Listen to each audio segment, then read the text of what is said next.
The quietest sound in the world is the sound a pillar makes just before it shatters. It is not a loud crack.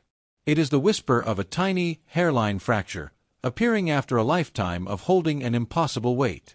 And then, with a silence that is more deafening than any explosion, it collapses. This is what happens when the strong one finally breaks. If you are the pillar in your family, in your group of friends, in your workplace.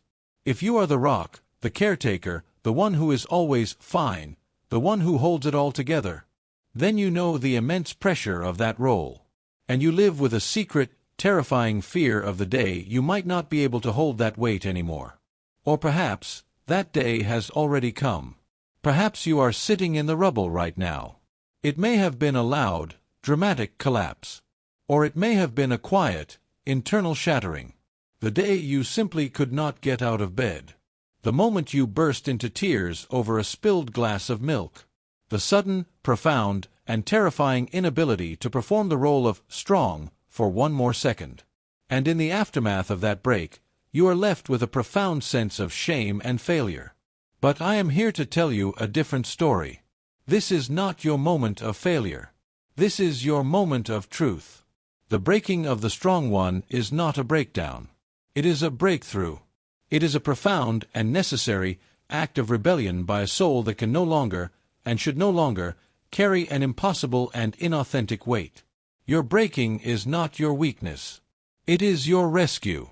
Let's understand why this happens. Imagine your soul is a dam, and for your entire life, you have been holding back a vast and powerful river. You have been holding back your own unfelt grief, your own unspoken anger, your own terrifying fears. And while holding back your own river, you have also been taking on the floodwaters of everyone around you. You have been absorbing their sadness, their anxiety, their crises. The strong one is not a person without feelings. The strong one is a person who feels everything and has learned to hold it all in silence. But a dam can only hold so much pressure. The breaking point is not a sign that the dam is flawed. It is a sign that the pressure it was subjected to was always unsustainable. Your collapse is a logical, physical, and neurological event. It is the final stage of burnout. It is your nervous system, after years in a state of high alert fight or flight, finally moving into a deep, profound state of freeze and collapse. It is your body, in its infinite wisdom, saying, "I will not let you die from this exhaustion. I will force you to stop, even if I have to shatter everything to do it." So what does this shattering look like? What is the landscape after the earthquake? First, there is a profound, and almost sacred, exhaustion. It is a weariness that is not in your muscles, but in your cells. It is the physical release of having held up a mountain for your entire life. In this state, rest is not a luxury, it is the only thing possible. Second, there is the great unmasking. The mask of "I'm fine," of being capable and put together, is now shattered on the floor. You no longer have the energy to perform. And so, all of the emotions that the mask was holding in can come flooding out.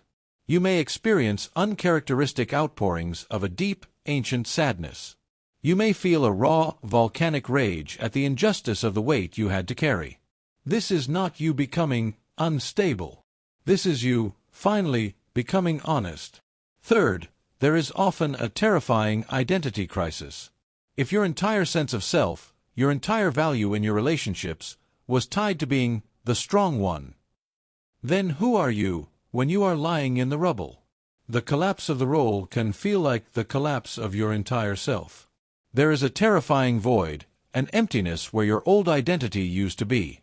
And this leads to the most painful part of the break: the disorientation and disappointment of others. The people who were used to leaning on you as their pillar are now confused. They may see your break as a personal betrayal. They may become scared, or even angry. They may say things like, "What's wrong with you? We need you. Just pull yourself together." They will try to hand you the bricks and mortar to rebuild the old pillar, because your strength was a convenience for them.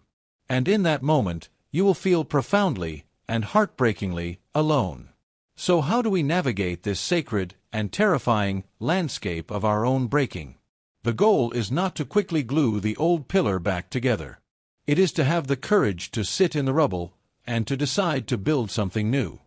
Something more authentic. Something that is not just a pillar for others, but a home for yourself. The first step is to honor the rubble.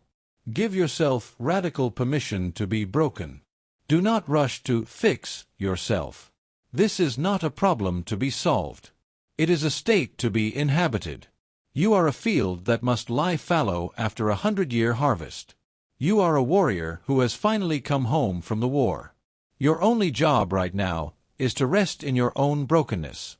The second step is to grieve the pillar. Grieve the strong self you used to be. Acknowledge the immense strength it took for you to play that role for so long. Thank that part of you for its service.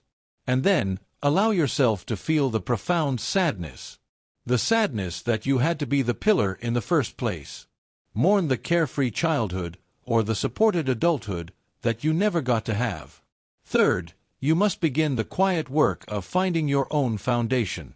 In the silence of the rubble, you can finally begin to ask the questions you were never allowed to ask. What do I need? What do I feel? Who am I when I am not holding anyone else up? This is where you start to build a new identity from the inside out. An identity that is based not on your usefulness to others, but on your own authentic truth. And finally, you must learn the terrifying and life-changing art of receiving. The person who breaks is almost always the person who never allowed themselves to be held. Now is the time. Practice asking for one small thing. Could you just sit with me for a little while? Could you bring me a cup of tea? You are learning, for the first time, that it is safe to have needs. That it is safe to be the one who is carried, even for a moment. The breaking of the strong one is not a tragedy. It is a holy and necessary earthquake. It is a profound act of self-love from a soul that refused to be extinguished. It is the violent and beautiful end of a life of performance, and the quiet, gentle, and authentic beginning of a life that is finally your own. You are not breaking down. You are breaking open. If this video was helpful for you, please show your support by clicking the like button. To continue this journey of healing, subscribe to the channel and turn on the notifications. And if you know a strong one in your life, please share this video. It might give them the permission they need to finally crack. Thank you for watching. It is safe to be fragile.